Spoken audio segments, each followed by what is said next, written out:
archive. So please accept that pop-up if there's a pop-up. And in any case, I guess I will leave it to Andrew. I'll make sure that you're able to share, and then I'll also make it so that you're co-host. Okay. I saw the co-host Yep, there we stuff. go. So you guys should be able to do that. Yeah, okay, do you stop share that? Okay, all right, sounds about right. So I'll start with that, so wind turbine.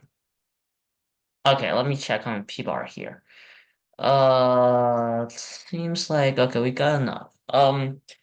So I'm just going to be curious, bro. So, first of all, let me do some introduction. I'm Andrew, and I'm currently a rising senior at Chicago, and right now I'm on a trip at New York, or sorry, Boston, Massachusetts right now. So I'm in a hotel. I might be get offline due to hotel's Wi-Fi is pretty random. So if I got kicked, I'll try to rejoin. So, but if it doesn't work, then I don't know. And so I know some people are from China too, so我是从中国来的，然后我初中初一的时候来到这儿，所以说如果你们有任何问题，wait, I just saw a new person.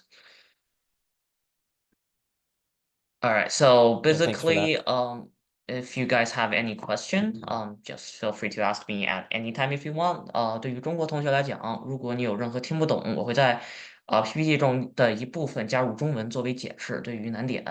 然后，如果你们有不懂的话，你们可以直接用中文提问，然后我可以进行翻译。所以说，如果你们觉得你们对自己的英语不是很自信的话，你们随时可以用中文回答，中文问答，这是完全没有问题的。So, but mostly I will use English. So anyway, just started. So basically, this is a wind turbine, straightforward. Pushed by the wind, and the blade just gets spin with the wind, and then there are gearbox in the housing there, and it just generate electricity. Yeah, that's how simple it is. So right now I'm gonna say congratulations. You know how wind turbine works. This is how regular people think, but obviously, no, we're gonna make it complicated. Cause I like complicated stuff, and it's obviously not detailed enough if you just explain it this way. First of all, we need to think about one question. How did the wind pushes the blade in order to make it spin? We can look at a similar example, an airplane, or the wing of the airplane. The reason of an airplane could fly is essentially by air causing low pressure and high pressure zone between it. With low pressure, there will be less flow out there, and in high pressure, there will be more flow out there. And therefore, since there are more flow over there and less flow on the top, they try to make it balanced. They don't like the situation. So in order to make it balanced, there will be something trying to put it up there. Make low pressure zone have less space with high pressure zone, well, high pressure zone have a higher space. Therefore, that's how like the air lift the wing up. And it's make similar that when the plane is landing or takeoff, they will extend another secondary wing from it. It's basically the exact reason that you want to create a more high pressure zone or create more high pressure, even though when plane is slow, so they can get enough power or force to lift it up against the gravity. So if we tilt that like a nice 90 degrees, and the blade were not perfectly straight, instead they have some a certain angle for a single blade. This is very similar to the aircraft wings design, that it will create a lift and a drag using the pressure zone differences to make the turbine or the blade to spin. So basically just like that. But we know it's spinning, and let's look at another detail. We know that spin, which there are a certain amount of energy out there, and but how we transform that sort of energy into electricity, which is another form of energy. Then it's going to, I'm gonna tell you guys, this part is very complicated. It's having some of the AP level physics stuff, and I would say It's pretty complicated. So if I already know this stuff because I spent time on learning this. If there's any point that I didn't explain that I assume that you guys know it, and you guys don't know, just ask me. And well, if nobody asks question for too long, I'll ask you guys a question. So basically, this is how it works. We look at a magnet, which they put in the generator, but we look at a simpler version of it. When the electric flux, there will be a magnetic field between north and south. They will have it, and north will pointing out, south will point in. When the north and south both are closing up together, the north will go to the south point. And when there is a conductor going through the flux, or the conductor is cutting out electric flux, where there's a motion in the conductor, it will create electrons moving through the conducted wire or whatever the conductor is. Since the electrons are moving in the conductor, it creates energy. Electron does not contain energy, but the moving of the electron contain. Then there's the formula. Because of the moving electron can cause the electric potential differences, which we call that voltage. So the induced voltage, the definition is the voltage being created when the conductor moves through or cutting through the electric flux. It depends on the opposite of the number of loop the conductor is proportion to the change in the magnetic flux being cut through respect to the change in the time. It's kind of complicated, but you just need to know how it works. Basically, it's just it's Faraday's law, and it's basically just when there's a conductor moving through the magnetic field, it will create electricity. So we put that into a real life example. When the conductor is moving between the north and south magnet, it the magnet line which the flux is being cutting through. So based on the law, the AC or the alternative connection power. Oh, we got another person. Sorry, just pause for a moment. I just want to make sure she joined. Yes, okay, she joined. So, I'm just gonna tell the people who just joined, I'm mostly speaking English, and if you got any question, I'm fine with you asking Chinese. So don't be shy and don't be hesitate. And if you just have any question, just pop in and ask. That's all I want to say. Uh, yeah. And so basically, the AC current is being generated through the turning of the blade. But there's another thing. When you look at the wind turbine, you will see it's not rotating well not as fast as what you expect of.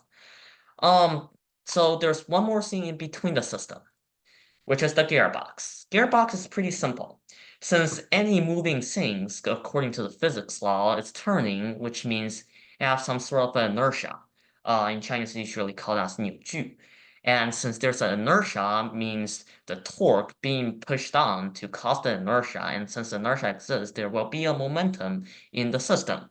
Since in the perfect situation, the momentum will be conserved. But the conservation of momentum, it's not going to happen in real life since there will be a mechanical loss in the energy in between the gears, no matter how people don't done a great job on that. They just didn't do a great job on that. Like it's just like the physical limit that we cannot do that to 100%. Oh, by the way, if you invented like 100% transformation gearbox, like bring me in the Nobel Prize. I really want to go there. It's pretty surprising. So yeah. But this is too simple. Like the engineer doesn't like that since the wind is turning around and you cannot ensure you got the same amount of wind every time and at each instance of the time. So therefore, this is the actual gear at here, and it's very complicated. It's have like pretty much what it designed. It's ultimately what it been designed. It's no matter how much the input is, it will eventually be generated into the same output shaft. So it will have the same output shaft means that the generator could rotate in a pre-certain RPM or rotation per minute, the speed of the rotation is constant, which means the electric being generated is the same. And the gear, I'm not gonna spend too much time out there since first of all I didn't get too clear on that and it's extremely complicated.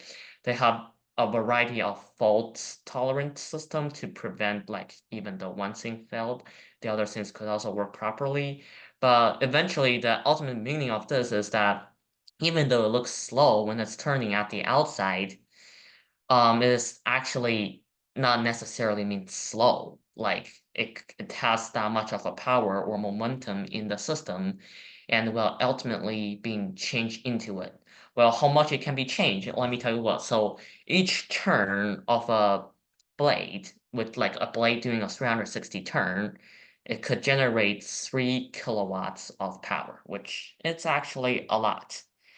But there comes a point, but this is the ultimate like the interior. It's so hard to find the interior because the essentially its inside's not designed for a people to having in for like a perfect tour. So if you step in, it's definitely not look like that. Obviously, just see a bunch of giant tubes with different color coded and different like weird wires being like messed around all over the cabinet, and it's extremely hot over there, so you probably don't. It's not a good place to enjoy. And how it goes, it's basically you got the outer blade being transformed inside, and with the gear drive, it will go into a smaller but faster shaft and going to the generator, and there will be control management on the heading, the pitch of it to make sure it receives the perfect wind. The meaning of perfect wind doesn't necessarily mean it's the fastest, the best, but the right amount is just the right things to do. And there's also a tower is basically pretty self-explanatory since you need to lift a certain amount of heights at there. And there are also cooling cabinets. As I said, there's energy loss. It could be considered as 1%. That's the perfect situation to 5 to 10%, depends on how new or how good the system is. And the 10% of the loss of the energy will transform into heat because of the gear is moving and it creates like friction. There are friction between it, so the energy gonna release in the form of heat, so it's gonna be pretty hot inside, and you want the cooling system for them to make sure um like those electric stuff they don't like pretty hot situation, and you want to keep them cool, so or they will just like give up on working. But one small problem, the wind are not constant. You cannot control the wind. I hope I can, but I cannot. And engineer need to figure out a way when the wind are changing around. Sometimes it's heading at different angles. Sometimes it's pretty slow, but sometimes the wind is pretty strong. So how they do is they got a pretty serious controlling system that they got measurements based on the wind, since we cannot control wind, but we can control the rest of it. Based on the pitch of the wind, we can control the pitch of the blade, which is like going up and down is the pitch of it. And we can also based on the torque, we can consider we can control the gearbox to make sure 1 rotation per minute and 3 rotation per minute will generate still about the same amount of electric during variety of situation. But you might ask, when the wind is so strong that's like in a tornado situation, how do you solve that? Well, first of all, people won't build these things in a tornado situation since the blade just cannot hold that much of an energy. Like it's gonna like literally break the blade, and the blade is pretty expensive, including like it's being made and the transportation of it. But when really severe situation happens, there will be an emergency blocking system. Basically, it just goes through the generator and all the necessary gears to make sure it won't move. And because it's moving, it's caused more dangerous because the flying blade could go far, far away instead of just falling down or being picked up by the wind. So they always got the emergency system to prepare it for stop instead of using all those instead of like making dangerous money from it. And So basically that's the Chinese explanation, and take a look to read it. So I'm just curious, does anybody have any questions so far? Since I feel like the previous part on all those like energy loss is pretty weird, and I took a while to understand them. And no, okay, sure. But how big are they? That's like when you look outside or far from it, it doesn't seem pretty big. But here, it's a brief example on how big is it. Right now, the 20 to 30 kilowatts or 15,000 kilowatts are already stopped producing. And they actually have a way bigger. Right now, it's almost like 6,000 kilowatts. This is means the amount of energy being generated or the electricity being generated in 1 hour. So it's actually a lot. And you can see that the blade, the LM, is just the company of making it. The 37.3 is the length of each blade in meters. So when it goes to 73.5 means that the radius of the turning is going to be nearly 150 meters. 150 meters usually means you need to make sure your tower is 180 meters above the ground, and that's a pretty high number, I have to admit. Like, that's really high. And I'll talk about that how you get up there later. It's pretty out of the expected. And here's another example. And you can see it just it's just really high. And like when the construction being taking place, it's takes a huge amount of input in the previous, but also it can give you pretty much payback when it's going to operation. So it goes into operation.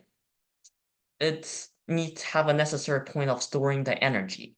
Why? Because, well, here's a video I'm gonna show.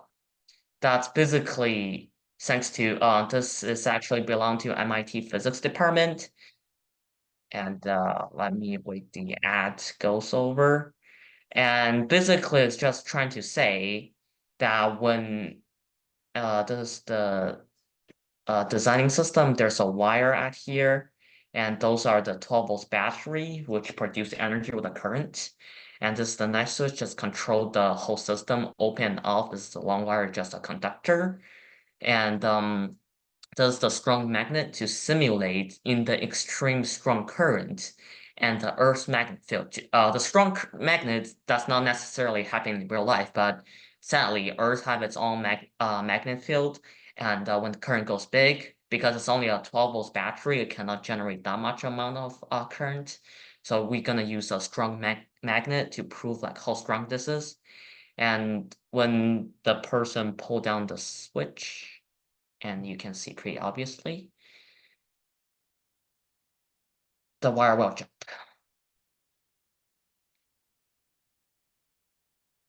And it jump pretty frequently every time the switch is being like going there. So basically, it's just trying to say that there's a magnet happening in the real life, or the Earth's magnet is just like circling us like all the time, and we cannot prevent that from happening. And but the problem is the wind or the generator is gonna generate pretty much a huge tremendous amount of energy, like 6,000 kilowatts. And with that going to current, it's likely not 2 amps, it's likely 200 or 300 amps in the wire, which is tremendously a lot. Don't even try to do that. Like if you touch like a 200 or 300 amps of a wire, even though it's only 1 volt, you likely gonna die. Like it's just extremely strong energy in that sort. But there will be a force happening when there is a extremely strong amps or the current going through the wire. If you ask why, if I plug in my phone, why it doesn't have anything, because usually a phone, the maximum is 5 amps and 20 volts. That can generate 100 watts, and that's it's too minimal with the Earth's magnet in order to make the whole wire to jump. But in industrialized, when they're using much power of that, it is way bigger than that. So um there's the storing system, because when if like there's no wind and the blade just doesn't work, and there's just the whole currents, the whole like conducting system locks 600 kilowatts, and the wire will be jumping pretty frequently, and this is not happy for the like state grid, for example. Like the power delivery company, they're gonna hate you. Like you're likely sabotaging and damaging their system of electric transportation. So they're gonna expect you to give you a very certain amount of output of energy. So how people solve it is like, we cannot produce that much of energy all the time. So why don't we store them when there are more energy being there, and when there's less energy come, we just use the stored energy over there. And that's very correct, and people are doing that. So therefore, how do you store battery? Pretty obvious. You're gonna How do you store energy? You're just gonna, like, your phone stores energy using a battery. So they're gonna just build more battery cells, like, but they're pretty big. So in order to store energy, and that's like the most obvious such solution to it. But I'm gonna go dig a little bit more, since I'm pretty curious about how battery stores energy. Doesn't seem necessarily connected to the wind turbine or the system, but it's in the system. It's about the energy delivery, since the ultimate solution of the wind turbine is to deliver energy into people's home. And so there we are. So before that, we need to know a basic formula. F is equal to QVB sine theta.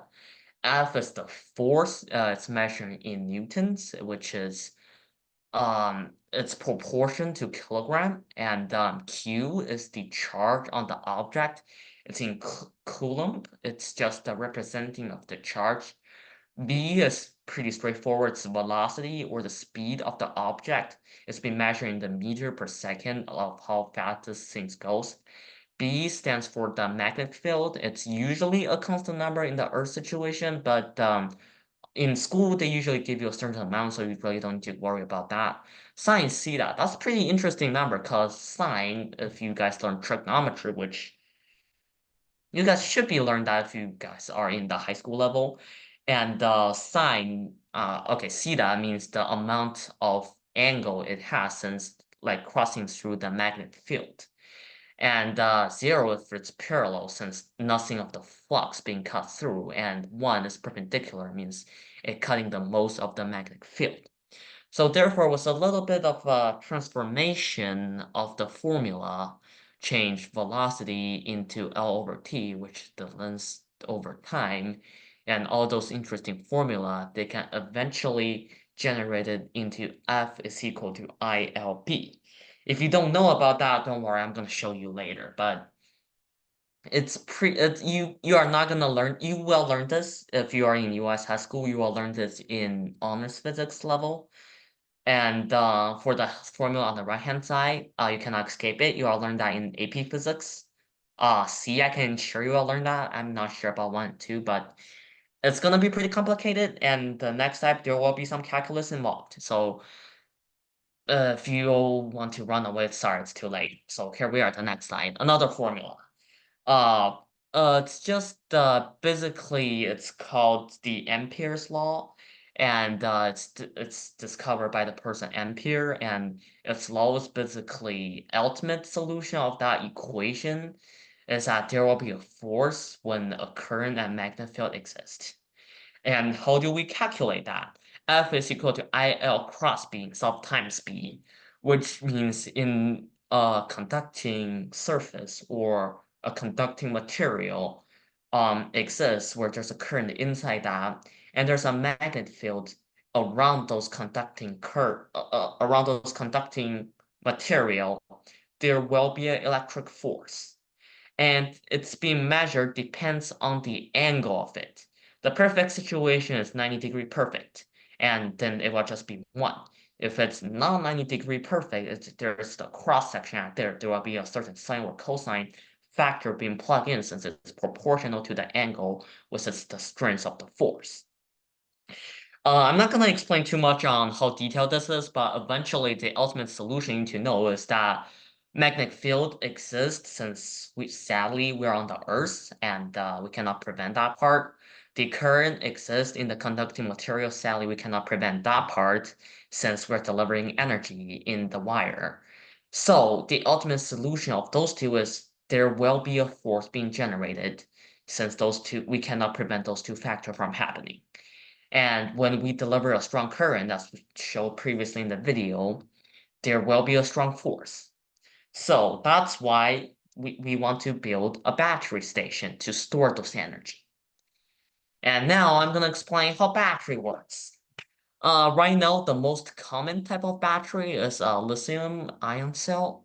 And how it works, it sounds extremely stupid. It's just let the electrons move. And yeah, that's how it works. You let the electron move, you will create a current. Since the current shows up there, you will create energy. So, but how it actually works is there will be a positive side, there will be a negative side in a battery. The lithium at here is pretty obvious. It's in its perfectly ideal situation. It will conduct 3 electrons. 2 of them is in the inner ring, and the inner ring can only capacitate 2 electrons. And the outer ring, if I remember correctly, it can store 4 electrons, but right now it's only 1 being filled. That means what? That means in an ideal situation, a lithium can contain 3 extra electrons.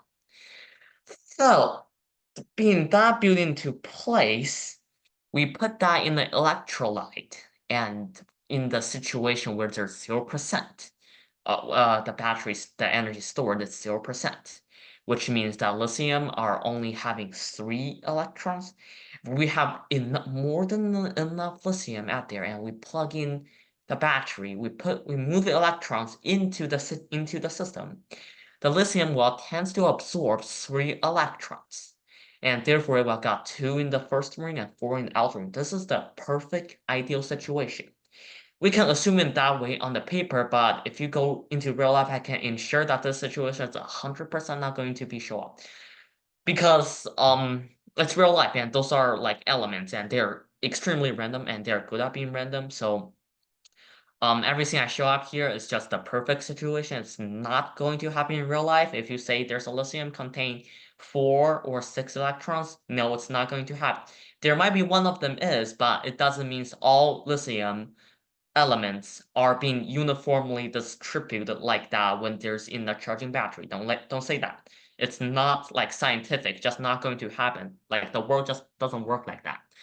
And when it's charging into 6 electrons, and assuming all lithium being like absorb more than enough electrons out there, the excess electrons will just stay there and it just cannot be moving.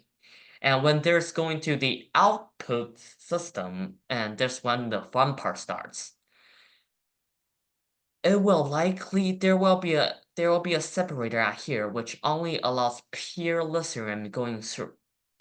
All the electrons need to stay in one side, but obviously the electron doesn't like how this works. Therefore, there is a positive side, there is a negative side. The lithium goes through the separator, the electrons go from the positive side back to the negative side, where it's going connected with lithium. Yes, that's how it works. It's the most stupid way to say it. Like the real life battery never worked like that.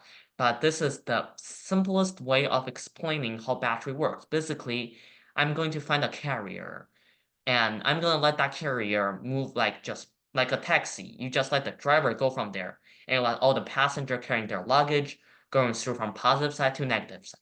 The moving passenger, which are the electrons, will create energy, or the current. The current creates energy and then they go back in like they need to make the circuit work, so they need to connect that way. And when going to charging process, just reverse the whole like scenario again. The real life battery is gonna work way complicated than that. There are more like security features to prevent the separator fail. Like if the separator fail, it's gonna be immediately going to be a short circuit situation, and the whole cell is just gonna burn quickly since there's tremendous amount of energy being released. And if you're interested, you can go Google that or Baidu that. It's gonna be way more complicated than what I said. But there's a more obvious situation. The electrons going from here to the other side based on the consuming, and the lithium just go purely from here to the other side to absorb the energy at here. The way it's like the way it go recharge is the exactly opposite of the process. But there goes another problem. Since I've mentioned before, the all the elements are extremely random and they do not work the way we want it to do. Sometimes the elements just refuse to absorb. Sometimes the element will absorb too much. So that's why sometimes like some of the lithium will just like being stuck in the middle of the separator and just cannot go to the other side. It all happens. And this is basically explaining why your phone, like most like example I can be thinking, your phone, like after working for like a year or so, the battery won't perform that well. It's basically some of the lithium being stuck in the separator. This is the most like simple or obvious like example I can show that why the battery, well, there will be a decrease in performance. It just will happen because it's just a natural like orientation of lithium recycle. It's just those steps that like you just cannot prevent since they're so random. And basically the availability of lithium decreases. This will cause the battery performance decreases. And I believe that scientists are still trying to solve this problem. The newer generation of battery are they cannot prevent this from happening, but they can increasing the production of the separator, the quality of the separator to make sure there's less lithium stuck in the middle and all those random stuff in the middle to make lithium like works more, basically. And here goes the situation. How do you get up there? Well, like the most obvious solution I can give you is your feet. Like your feet always work. But there are some better solutions. Beforehand, your feet is your solution. And but right now they got those simple elevator. It's not the elevator like in your apartment or at school. It's extremely simple. This is a previous version of elevator. Just a plate, a climbing machine. Just climb it up there. There's no safety features out there. If you fall, well, good luck. And this is the newer version of the elevator, and it's got the protection seal. And when it's in operation, you will close the lid over here to make sure nobody or on any of the material is gonna be fall out. As what I know, the elevator maximum climbing speed is 3 meters per second.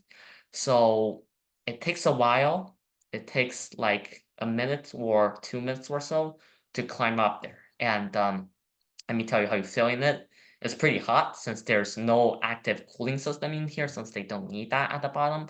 There will be some minimum cooling features on the top as I showed before, but they are not designed for people to live well there. And this is an actual look inside the tower. And the way I here can see it's shared by both people and the elevator. The elevator will climb the same way as it goes up there.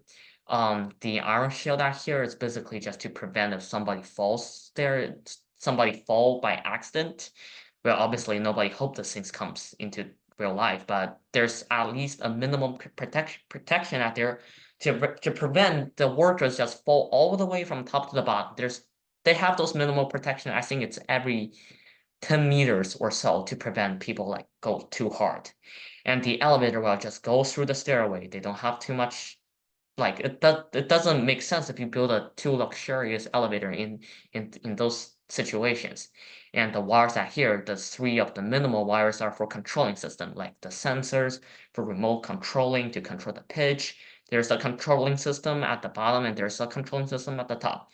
They control the same way, it just depends on how people work at where. And the big one, the leftmost side, is where the current being carried through. And you can see it's pretty thick compared to the other three, and that's because you need to carry like 6,000 kilowatts over there. And yeah, that's all my presentation. Thanks for watching. So I'm just gonna ask if anybody have like any question at here.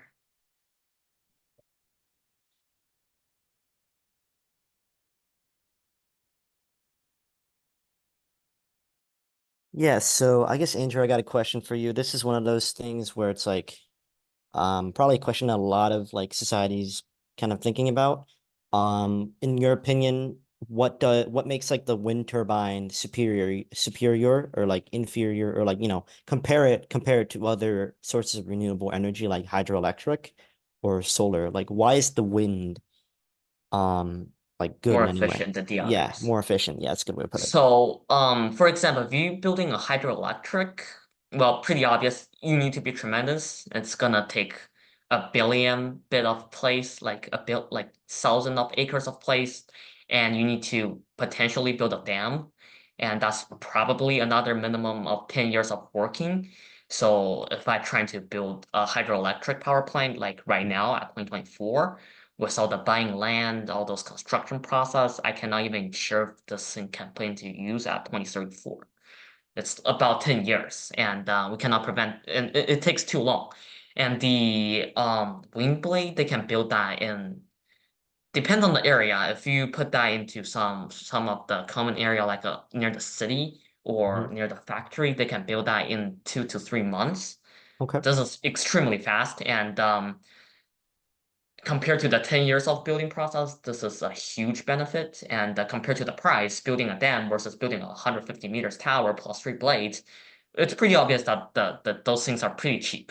And for the solar power, why it's better than that? Well, it doesn't necessarily better, but it just depends on the form. Since solar energy is pretty obvious, it's only about 8 to 10 hours of active working a day. Like when the sun goes off, there's just no way for it to generate electric.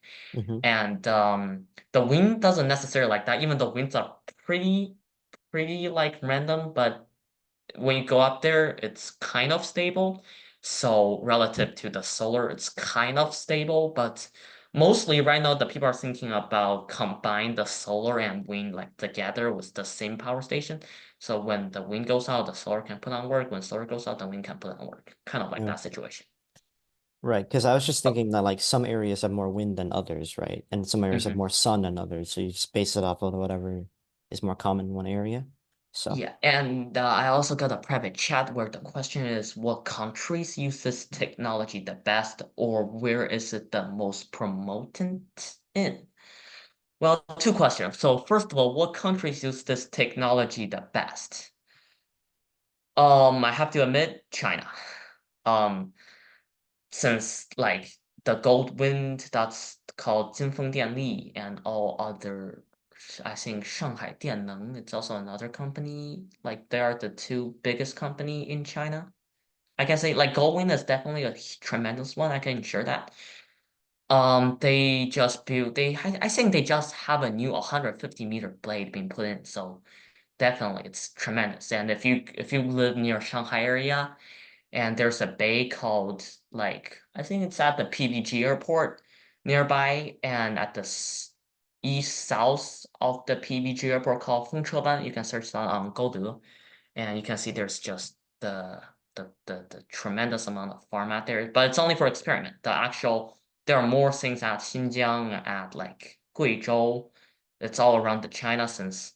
Well, unfortunately, low labor cost is a factor, but yes, China definitely built the most.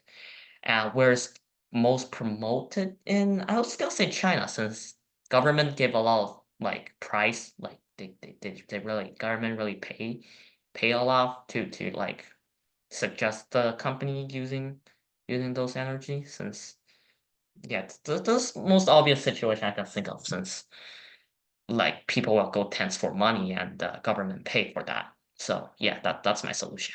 That's my answer. Sorry about that. Okay, I have a question. Yeah. On the topic of lithium-ion batteries, are there any issues with like waste management and pollution? So if you were to only use lithium-ion batteries for storage for all forms of renewable energy, would that be an issue? Like, can you Um, recycle it or? Yes, there are, and since lithium-ion battery, like they are not those like a triple A battery like you use in the remote controller.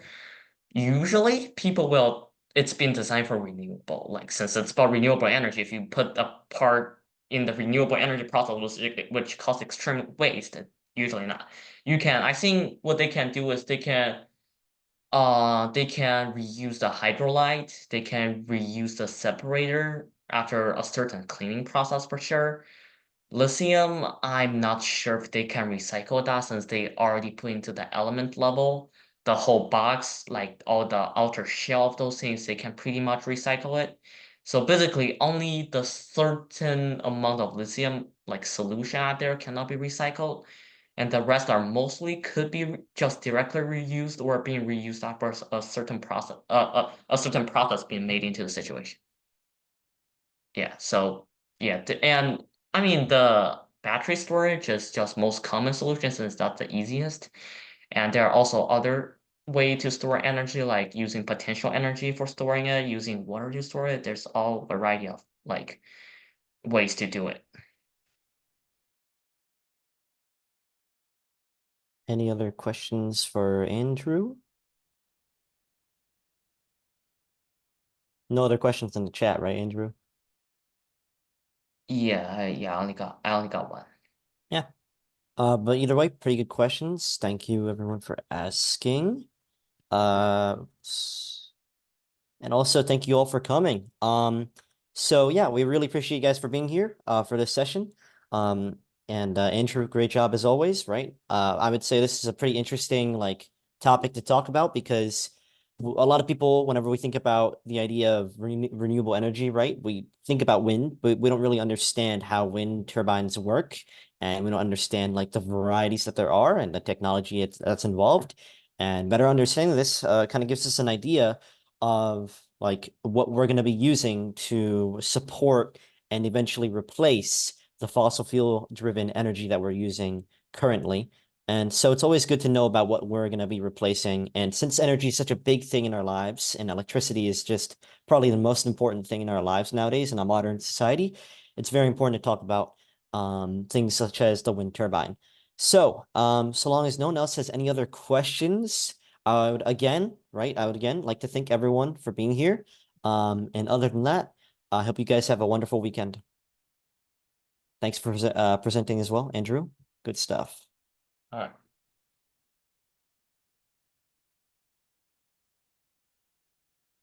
Okay, bye. Thank you. Bye-bye.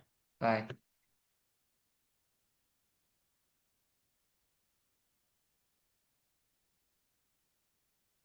Are they just gone? Like the It's possible they don't know how to use Zoom. Oh, never mind, they do. Oh, okay, yeah, they found it.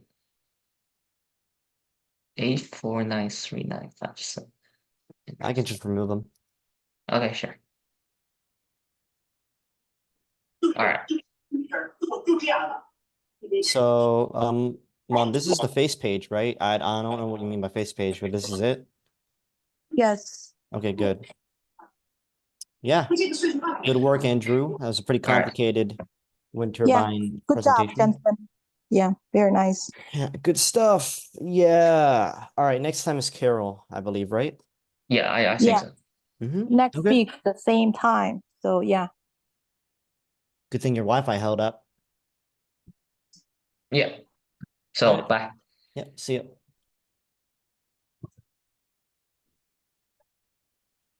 Yeah, please stop. Yeah, I need to stop it.